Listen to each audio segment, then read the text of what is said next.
Hello everyone, welcome to my channel KP success zone. दोस्तों, class 9th का geography चल रहा था और आज हम लोग तीसरा चैप्टर ज्योग्राफी का करने वाले हैं, जो कि काफ़ी इम्पोर्टेंट है।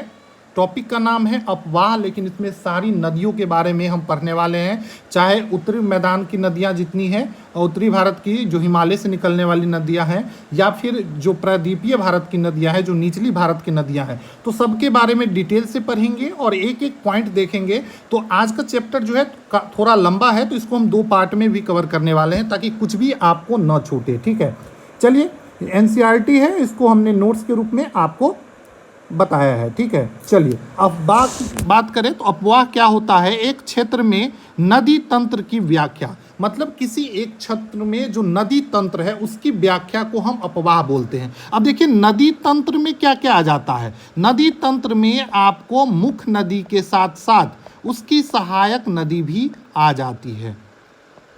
ठीक है, तो मुख्य नदी और सहायक नदी दोनों मिलकर नदी तंत्र का निर्माण करती है। जैसे ही गंगा की बात कर ले तो गंगा में यमुना नदी आके मिलती है, क्या है, उसकी सहायक नदी है। सोन हो गया, पुनपुन हो गया, ये सभी क्या है, गंगा की सहायक नदी है। उसके बाद बात करें, कोसी भी है, ठीक है, घाघरा है, तो ये सारी गंगा की सहायक नदियां हैं और सभी नदी, मुख्य नदी और सहायक नदी दोनों मिलकर एक नदी तंत्र का निर्माण करती है। तो सबके बारे में पढ़ेंगे, सारी गंगा के सहायक नदी, और मैप से भी हम देखने वाले हैं। देख सकते हैं आप यहाँ पर मैप में सारा कुछ डिटेल से हमने गंगा रिवर तंत्र को भी सजा लिया है, और इधर देखिए जो सिंधु नदी तंत्र है इसको भी हम लोग डिटेल से पढ़ने वाले हैं। तो वीडियो में बने रहे लास्ट तक।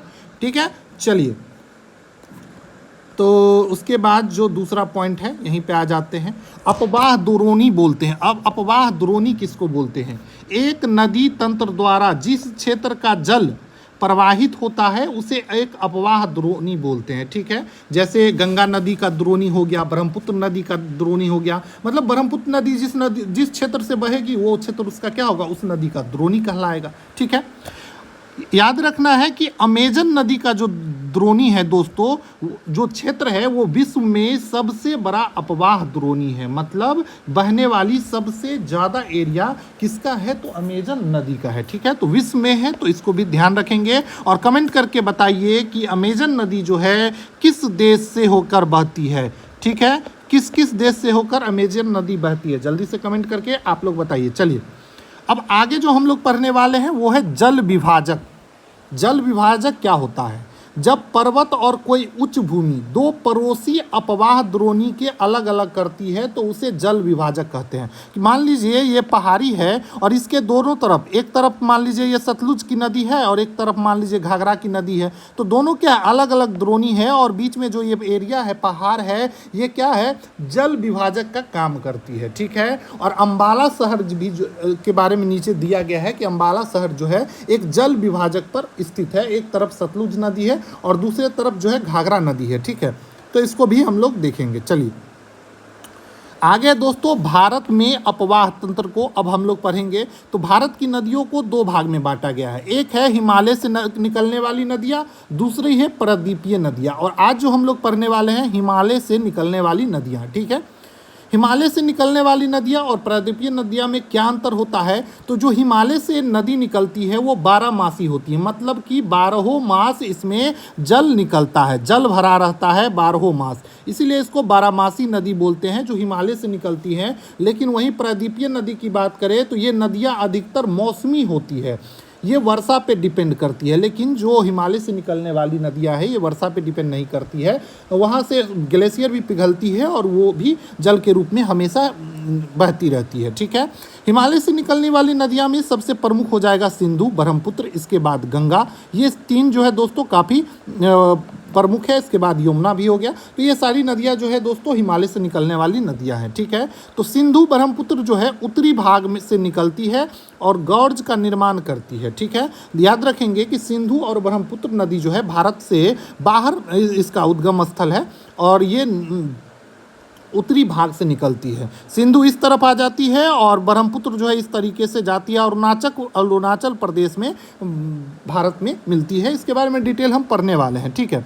इसकी जो लंबाई होती है वो काफ़ी लंबी होती है। ऊपरी भाग में ये तीव्र अपर्दन करती है। ऊपरी भाग में जब पहाड़ों से ये नदियाँ गिरती है तो काफ़ी तेज़ रफ्तार में इसका नदी का जो पानी होता है काफ़ी तेज़ होता है, जिसके कारण ये मिट्टी का अपर्दन करता है और अपने साथ सिल्ट बालू इस सब को भी बहा कर ले आता है। इसीलिए बोलते हैं सिल्ट बालू का क्या करती है, संवहन करती है।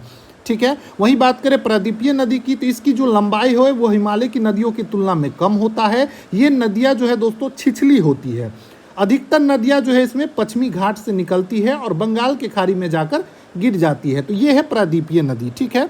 हिमालय की नदी की बात करें तो ये विसर्प गोखुर झील का निर्माण करती है, अन्य निक्षेपण आकृति का भी निर्माण करती है। अब देखिए गोखुर झील क्या है, विसर्प क्या है, तो इन सब चीज़ों को हम पिछले क्लास में बहुत अच्छे से पढ़ा है। इसीलिए हमने एनसीईआरटी जो शुरू किया है 6 से लेके शुरू किया है। तो छोटा छोटा जितना भी चीज़ है उसको हम 6, 7, 8 में कवर किया है, ताकि आपको अब 9, 10 जो हम पढ़े, जो कि मेन ज्योग्राफी है आपके लिए, उसमें आप छोटा छोटा चीज़ों को समझ सके। ठीक है। चलो अब देखेंगे हिमालय की नदियाँ। तो सिंधु, गंगा, ब्रह्मपुत्र, ये सभी जो है दोस्तों हिमालय से निकलने वाली नदियाँ हैं। नदी तंत्र के बारे में बता ही दिए। मुख्य नदी और सहायक नदी मिलकर एक नदी तंत्र का निर्माण करती है। अब हम लोग सबसे पहले जो पढ़ने वाले हैं सिंधु नदी तंत्र, और इसको मैप में भी देखेंगे कि कौन कौन सी नदियाँ कहाँ मिलती है और किस तरीके से सिंधु नदी तंत्र का निर्माण होता है। तो सबसे पहले बात करें कि सिंधु नदी का जो उद्गम होता है वो मानसरोवर झील में होता है। और मानसरोवर झील कहाँ है दोस्तों, तो ये तिब्बत है। मैप में अगर हम देखें सिंधु, तो ये देखिए यहाँ दिख रहा है कुछ, ये है सिंधु नदी, जो ग्रीन कलर का लाइन दिख रहा है ये है सिंधु नदी। और यहाँ पर मानसरोवर झील से इसका उद्गम होता है। और याद रखेंगे कि सिंधु नदी का जो उद्गम है भारत से बाहर होता है और कहाँ होता है, तिब्बत में। और तिब्बत किसका हिस्सा है, तो अभी चीन का हिस्सा है। और इस तरीके से यहाँ पर लद्दाख में सिंधु नदी जो है दोस्तों भारत में प्रवेश करती है। तो पूछ सकता है कि कहाँ पर प्रवेश करती है, तो लद्दाख में पहुँचती है। और इस तरीके से इस बहती हुई, और ये जगह जो दिख रहा है यहाँ पर, यह है मिठानकोट में इसकी जितनी भी सहायक नदी है सब आपस में मिलकर इसमें मिल जाती है। इसकी सहायक नदी कौन कौन सी है, तो झेलम, चेनाब, रावी, सतलुज, ये सभी नदियाँ जो है दोस्तों आपस में मिल जाती है। इस तरीके से देख रहे हैं, चेनाब नदी ब्लू कलर से और ये रेड कलर से झेलम नदी है। रावी भी दिख रहा होगा, सतलुज भी दिख रहा है, ब्लैक कलर में सतलुज नदी है। तो ये सभी नदी आपस में पहले मिल जाती है और पाकिस्तान के मिठानकोट में मिल जाती है सिंधु नदी से। तो इस तरीके से आप इसका मैप देख सकते हैं और देख सकते हैं कि कौन कौन सी नदियां कहां पर मिल सकती है। एक याद रखेंगे, गोविंद सागर जो है दोस्तों ये झील है। और ये झील जो है दोस्तों किस नदी पे है, तो सतलुज नदी पे है। किस नदी में है, तो सतलुज नदी पे है गोविंद सागर झील। तो इसको भी ध्यान रखेंगे। तो ये था हमारा सिंधु नदी तंत्र। अब इसके बारे में जो भी पॉइंट बनता है इसको हम यहाँ देखेंगे। चलिए, भारत में प्रवेश अभी बता दिए। लद्दाख में सिंधु नदी जो है दोस्तों भारत में प्रवेश करती है और सुंदर गार्ज का निर्माण करती है। लद्दाख में सिंधु की सहायक नदी कौन कौन सी हो जाती है, तो जॉस्कर, नुब्रा, श्योक, हुंगजा, ये सभी नदियाँ जो है दोस्तों लद्दाख में सहायक नदी है सिंधु की। ये छोटी छोटी नदियाँ हैं जो सिंधु में आकर मिलती है। वैसे तो इसमें श्योक जो है दोस्तों काफ़ी इंपॉर्टेंट है, कई बार पूछा जाता है। और ये लद्दाख में बहने वाली नदियाँ हैं, कई बार श्योक से क्वेश्चन पूछा है। ठीक है, तो जास्कर और श्योक को आप लोग याद रखेंगे। सिंधु नदी अटक में पर्वतीय क्षेत्र से बाहर निकलती है। अटक एक पाकिस्तान में एक जगह है जहाँ पर पर्वतीय क्षेत्र से बाहर निकलकर मैदानी भागों में प्रवेश करती है सिंधु। ठीक है, सिंधु नदी बलूचिस्तान और गिलगित से होते हुए बहती है और अटक में आकर क्या करती है, पर्वतीय क्षेत्रों से निकलकर मैदानी भागों में प्रवेश करती है। मिठानकोट के बारे में बता दिए। मिठानकोट जगह जो है पाकिस्तान में है और यहाँ पर सतलुज, ब्यास, रावी, चेनाब और झेलम ये सभी नदियाँ पहले आपस में मिल जाती है और उसके बाद सिंधु नदी में जाकर ये मिल जाती है। ठीक है, तो सिंधु नदी की सहायक नदी पूछ दे तो सतलुज, ब्यास, रावी, चेनाब, झेलम भी हो जाएगा। ठीक है, चलिए अब बात करेंगे कराची में। कराची से पूर्व की तरफ ये नदियाँ बहती है और बहते हुए अरब सागर में भी गिरती है। तो सिंधु नदी कहाँ पे गिरती है, अरब सागर में पूछा जाए या बंगाल की खाड़ी में, तो अरब सागर में गिरने वाली नदियाँ हैं और ये पाकिस्तान में गिरती है। सिंधु नदी की बात करें तो इस सिंधु नदी के जल को लेकर भारत और पाकिस्तान के बीच जल समझौता हुआ है, जिसको सिंधु जल समझौता के नाम से जाना जाता है। सिंधु नदी में बात करें तो 1/3 भाग इंडिया में है, जो कि लद्दाख, जम्मू कश्मीर, हिमाचल प्रदेश और पंजाब 4 राज्य में बहती है। ठीक है, शेष जो है दोस्तों 1/3 जो है वो भारत में है, और बाकी जो है दोस्तों कहाँ पर 2/3 जो है दोस्तों ये आपको पाकिस्तान में है। ठीक है, सिंधु नदी की लंबाई बात करें तो 2900 किलोमीटर इसकी लंबाई है, तो लंबाई आपको ध्यान रखना है। ठीक है, सिंधु जल समझौता बहुत इंपॉर्टेंट है, कब हुआ था तो 1960 ईस्वी में, इसको ध्यान रखेंगे, जिसमें ये बोला गया था कि भारत जो है दोस्तों सिंधु नदी का 20% जल का उपयोग करता है और पाकिस्तान 80% जल का उपयोग करेगा। ठीक है, पंजाब, हरियाणा, राजस्थान में इस नदी से सिंचाई के रूप में जल का प्रयोग किया जाता है। चलिए, यहाँ तक हम लोग पढ़ लिए सिंधु नदी तंत्र को, काफ़ी अच्छे से पढ़ लिया है हमने। बाकी सारी नदियाँ भी हैं, सतलुज, चेनाब, इस सब के बारे में भी पढ़ लिए। ठीक है, चलिए अब हम देखेंगे गंगा नदी तंत्र। गंगा नदी तंत्र मुख्य धारा भागीरथी है। गंगा नदी तंत्र का मुख्य धारा पूछा जाए तो वो है भागीरथी। भागीरथी ये गंगोत्री हिमालय से निकलती है। कहाँ से? तो गंगोत्री हिमानी से निकलती है। और देवप्रयाग में भागीरथी और अलकनंदा आपस में मिलती है, और इसके बाद ही इसका नाम गंगा हो जाता है। हरिद्वार में गंगा मैदानी भाग में प्रवेश करती है, तो इसको भी ध्यान रखना है। और यहाँ पर हरिद्वार में कुंभ भी लगता है। ठीक है, गंगा की सहायक नदी की बात करें तो यमुना, घाघरा, गंडक, कोसी, ये सभी गंगा की सहायक नदी है। ठीक है, चलिए अब हम गंगा नदी तंत्र को देख लेते हैं एक बार। तो देखिए ये है गंगा नदी तंत्र, और यहाँ पर देखिए अलकनंदा में ये नदी मिलती है, और यहाँ ये है देवप्रयाग। ठीक है, गंगा जो पिंक कलर से दिख रहा है इस तरीके से बहती हुई, और इसमें कई सहायक नदी, जैसे यहाँ पर देख रहे हैं यमुना है, फिर ये शारदा और घाघरा आपस में मिलके फिर यहाँ पर मिल जाती है। सोन नदी यहाँ आके मिलती है। फिर देखिए गंडक नदी, ये सभी नदी, कोसी नदी, ये गंगा की सहायक नदी होगी। अब कई बार ये भी पूछता है कि कौन किस साइड से मिलता है भाई, तो उत्तर दिशा से कौन कौन मिलता है ये भी देख लीजिए आप लोग, और दक्षिण दिशा से कौन मिलता है। देखिए यमुना नदी जो है दोस्तों इस तरीके से गंगा के समांतर बहती हुई हरे कलर से जो दिख रहा है इलाहाबाद में आकर मिल जाती है, और ये दक्षिण के तरफ से मिलती है। साथ ही सोन नदी भी है जो दक्षिण की तरफ से मिलता है। बाकी अगर आप लोग देख ले तो शारदा और घाघरा जो मिलके मिलती है ये भी उत्तर के तरफ है, मतलब दाएं तरफ। गंडक भी जो है दोस्तों वो उत्तर के तरफ से मिलती है, कोसी उत्तर के तरफ से मिलती है, तो ये भी काफ़ी इंपॉर्टेंट है। आगे जाके देखिए यहाँ बांग्लादेश में ब्रह्मपुत्र नदी भी इससे आके यहाँ पर मिल जा रही है। ठीक है, तो इसको भी ध्यान रखेंगे। ब्रह्मपुत्र नदी को सांगपो नदी बोला जाता है चाइना में, इसके बारे में भी पढ़ेंगे। ब्रह्मपुत्र नदी के बारे में भी हम पूरा डिटेल पढ़ने वाले हैं। चलिए अभी गंगा को देख लेते हैं। चलिए गंगा नदी की बात करें तो हरिद्वार में देख लिए यहाँ पर मैदानी भाग में प्रवेश करती है। गंगा की सहायक नदी यमुना, घाघरा, गंडक, कोसी इत्यादि हैं। यमुना जो है दोस्तों यमुनोत्री हिमालय से निकलते हैं। यमुना जो है सबसे बड़ी सहायक नदी है किसकी? गंगा की, और ये इलाहाबाद में आकर गंगा संगम, आप लोग जानते हैं इलाहाबाद में है, 3 गंगा, यमुना, सरस्वती तीनों का संगम है। ठीक है, तो यमुना जो है इलाहाबाद में आकर गंगा नदी से मिल जाती है। ठीक है, और ये दाहिने किनारे से इलाहाबाद में गंगा नदी से मिलती है। ध्यान रखेंगे कौन सी नदियां दाहिने कौन सी बाईं हैं। एक बार मैप को अच्छे से ज़रूर देख लीजिएगा। मैप को हम अपने टेलीग्राम चैनल में डाल देंगे, और पीडीएफ नोट्स भी 2-3 दिन के अंदर हम सारा पीडीएफ नोट आपको अपने Telegram channel KP success zone में डाल देंगे। तो हमारा जो केपी सक्सेस जोन है, क्योंकि आपका एग्ज़ाम भी नज़दीक आ गया है, आप लोग को रिवीजन भी करना होगा, तो केपी सक्सेस जोन के नाम से जो हमारा चैनल का नाम है यूट्यूब चैनल का, उसी नाम से हमारा टेलीग्राम चैनल भी है। तो आप लोग वहाँ जुड़ जाइए, और वहीं पे नोट्स हम आपको डाल देंगे। ठीक है, तो आप लोग उसके टेंशन नहीं लीजिए। ठीक है, चलिए गंगा के दाहिने किनारे से इलाहाबाद में गंगा नदी में मिल जाती है। उसके बाद है दोस्तों नेपाल हिमालय से निकलने वाली नदियाँ। अब देखेंगे दोस्तों नेपाल हिमालय से निकलने वाली नदियाँ जो है वो कौन कौन सी है, तो घाघरा, गंडक, कोसी, ये सभी नेपाल हिमालय से निकलने वाली नदियाँ हैं। और एक और नदी है दोस्तों कमला नदी, जो कि आगे जाके बागमती नदी में मिल जाती है।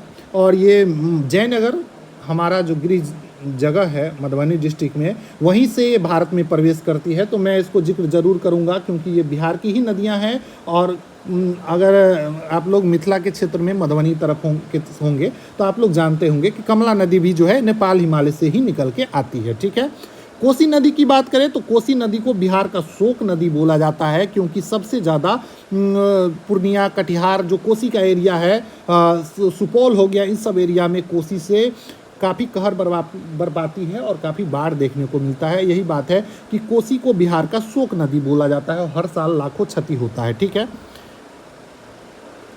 आगे देखेंगे कि प्रादीपीय उच्च भूमि से आने वाली सहायक नदियाँ, तो चंबल, बेतवा, सोन, ये सब जो है दोस्तों प्रादीपीय उच्च भूमि से आने वाली सहायक नदियाँ हैं।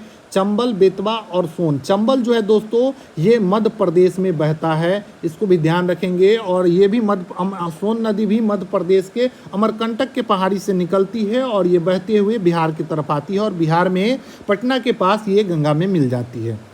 फरक्का की बात करें, फरक्का में पहुंच के गंगा दो भागों में बढ़ जाती है। यहाँ पर देखेंगे कि फरक्का में, चलिए मैप में दिखाते हैं, पश्चिम बंगाल में फरक्का में आके यहाँ पर देखिए गंगा दो भाग में बढ़ जाती है। एक तो ये सीधे चली गई है बांग्लादेश की तरफ और एक इधर की तरफ मिल जाती है, फिर यहाँ दो भाग में बढ़ के और बंगाल की खाड़ी में गिर जाती है। और मुख्य नदी जो है दोस्तों इस तरीके से बांग्लादेश में चली जाती है गंगा की। तो इसको ध्यान रखना है कि फरक्का जो कि पश्चिम बंगाल में फरक्का एक जगह है और फरक्का एक्सप्रेस पटना से चलती है, तो आप लोग जानते ही होंगे उसी के नाम पे है। तो फरक्का में दो भाग में बढ़ जाती है। भागीरथी नदी जो मेन धारा है वो बांग्लादेश में प्रवेश करती है और ब्रह्मपुत्र नदी फिर इससे आके मिल जाती है। मैप में आप लोग को दिखाए थे, मैप आपको डाल देंगे ग्रुप टेलीग्राम चैनल में, तो उसको अच्छे से मैप को देख लीजिएगा और उससे सभी नदी का स्थिति पता हो जाएगा। ठीक है, भागीरथी और हुगली, हुगली जो है डेल्टा बनाती हुई बंगाल की खाड़ी में गिर जाती है। देख लीजिए फरक्का में कैसे हुगली अलग हो जाती है। और भागीरथी नदी जो इस गंगा की मेन धारा है वो बांग्लादेश में प्रवेश करती है, बांग्लादेश में जाकर ब्रह्मपुत्र नदी से मिलती है।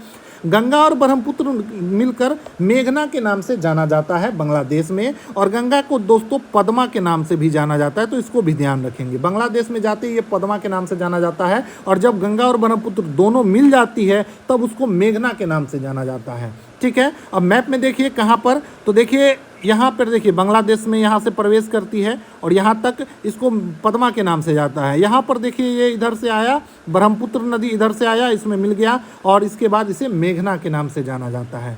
ठीक है, तो इसको ध्यान रखेंगे और मैप को अच्छे से देख लेंगे। स्क्रीनशॉट भी ले सकते हैं इस मैप का आप अच्छे से और इसको एक एक चीज़ देख सकते हैं। वैसे हम PDF इसका डाल देंगे। अगर आप लोग के पास NCERT बुक ना हो तो आप डाउनलोड कर लीजिए, ऑनलाइन सारा उपलब्ध है। ठीक है, वैसे PDF डाल देंगे। चलिए अब हम देखेंगे सुंदरवन के डेल्टा। सुंदरवन का जो डेल्टा है दोस्तों ये पश्चिम बंगाल में स्थित है और ये गंगा की नदी, गंगा के किनारे ही है जहाँ पर समुद्र में मिलती है। विश्व का सबसे तेज़ी से बढ़ने वाला डेल्टा है सुंदरवन का डेल्टा और यहाँ पर रॉयल बंगाल टाइगर देखने को मिलता है। तो सुंदरवन का डेल्टा कहाँ है, तो पश्चिम बंगाल में विश्व का सबसे तेज़ी से बढ़ने वाला डेल्टा है और रॉयल बंगाल टाइगर यहाँ पर पाया जाता है। अब देखेंगे गंगा की लंबाई कितनी है, तो 2500 किलोमीटर गंगा की लंबाई है। गंगा की लंबाई पूछे कितना है, तो 2500 किलोमीटर गंगा की लंबाई है। अंबाला एक शहर है जो कि सिंधु और गंगा नदी, सॉरी हमने सिंधु और घाघरा बोल दिया था, सिंधु और गंगा नदी तंत्र के बीच में जल विभाजक पर स्थित है, तो इसको याद रखेंगे। अंबाला जो है बेसिकली ये हरियाणा में पड़ता है और आप लोग चंडीगढ़ अगर कभी गए होंगे तो हरियाणा अंबाला से होते हुए आपको चंडीगढ़ के लिए जाना होता है। यहाँ से आप बस पकड़ लीजिए या ट्रेन। ठीक है, तो अंबाला जो है गंगा और सिंधु नदी के बीच जल विभाजक पर स्थित है। ठीक है, जल विभाजक क्या होता है हम ऊपर पढ़े हैं। चलिए अब हम लोग देखेंगे ब्रह्मपुत्र नदी तंत्र। ब्रह्मपुत्र नदी तंत्र, ब्रह्मपुत्र नदी का जो उद्गम है ये भी भारत से बाहर तिब्बत में मानसरोवर झील के पूर्व में हुआ है और हिमालय के समांतर पूर्व की ओर बहती हुई ये नामचा बरवा के पास, नामचा बरवा का जो पहाड़ है ये अरुणाचल प्रदेश में है, तो इसको भी ध्यान रखेंगे। AP से आंध्र प्रदेश नहीं, अरुणाचल प्रदेश है और अरुणाचल प्रदेश के बाद ये यू टर्न लेती है। ब्रह्मपुत्र नदी अरुणाचल प्रदेश के बाद यू टर्न लेती है और यू टर्न लेकर भारत में अरुणाचल प्रदेश से भारत में प्रवेश करती है। ठीक है, अरुणाचल प्रदेश में दिहांग के नाम से इसको जाना जाता है, तो याद रखेंगे ब्रह्मपुत्र नदी को ही दिहांग के नाम से जाना जाता है अरुणाचल प्रदेश में। उसके बाद असम में ब्रह्मपुत्र का निर्माण होता है दिबांग लोहित केनुला नदी के मिलने के बाद। असम में जब ये आती है दिहांग, तो ये इसमें दिबांग लोहित और केनुला नदी मिलती है जो इसकी सहायक नदी है, और इसके मिलने के बाद ही इसका नाम ब्रह्मपुत्र नदी पड़ता है।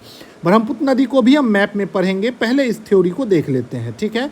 ब्रह्मपुत्र की बात करें तो तिब्बत में इसको सांगपो नदी के नाम से जाना जाता है, और बांग्लादेश में इसे जमुना भी कहा जाता है। तो इसका जो अन्य नाम है इसको भी याद रखना है। और गंगा नदी से मिलने के बाद इसका नाम मेघना भी पड़ जाता है, तो इसको भी याद रखना है। गंगा और ब्रह्मपुत्र जब मिल जाएगा तो उसका नाम मेघना पड़ जाता है। माजुली द्वीप, ये भी कई बार पूछा जाता है। माजुली द्वीप जो है दोस्तों विश्व का सबसे बड़ा नदी द्वीप है। द्वीप क्या होता है कि एक ऐसा स्थल जिसके चारों ओर पानी हो उसे द्वीप बोलते हैं। और असम में दोस्तों माजुली द्वीप है जो कि विश्व का सबसे बड़ा नदी द्वीप है, और ये ब्रह्मपुत्र नदी में ही स्थित है, ठीक है। तो इसको भी ध्यान रखेंगे। उसके बाद असम और बांग्लादेश में प्रत्येक वर्ष बाढ़ लाने का काम करती है ब्रह्मपुत्र नदी। तो आज हम लोग हिमालय से निकलने वाली जो नदियाँ थी उसके बारे में पढ़ें, ठीक है। आई होप आप लोग को सारा समझ में आया होगा। चलिए अब एक बार हम आपको ब्रह्मपुत्र नदी का मैप में दिखा देते हैं। तो देखिए ब्रह्मपुत्र नदी का उद्गम कुछ यहाँ होता है, यहाँ मानसरोवर नदी के पूर्व में, और यहाँ से इस तरीके से बहती हुई इसे चीन में सांगपो के नाम से जाना जाता है। और यहाँ पर देखिए यू टर्न लेता है, ये यू आकार बना के टर्न लिया अरुणाचल प्रदेश, और यहाँ पर नामचा बर्मा का पहाड़ है, और यहीं से ब्रह्मपुत्र नदी कुछ इस तरीके से बहती हुई यहाँ पर बांग्लादेश में प्रवेश करती है।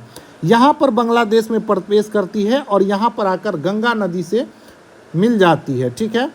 तो इस बीच में इसका नाम पड़ता है, क्या पड़ता है तो उसको भी आप लोग को बताए हैं। और उसके बाद इधर आपको इसका नाम मेघना पड़ता है। तो इस सभी को आपको याद रखना है। नाम हम थोड़ा भूल रहे हैं, ब्रह्मपुत्र का क्या पड़ा था भाई, देख लेते हैं। हाँ, बांग्लादेश में जमुना नाम पड़ा था, मतलब कि इसको देखिए इस बीच में यहाँ से यहाँ के बीच में, इस बीच में जमुना बोलेंगे, क्या बोलेंगे, जमुना बोलेंगे। चलिए दूसरे कलर यूज कर लेते हैं। यहाँ से यहाँ तक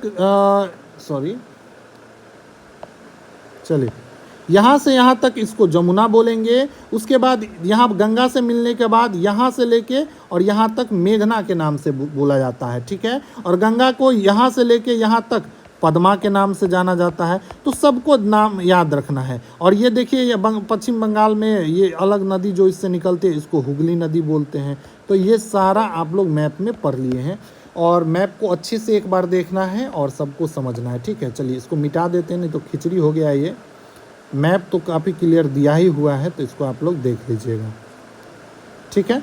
चलिए समझ गए आप लोग।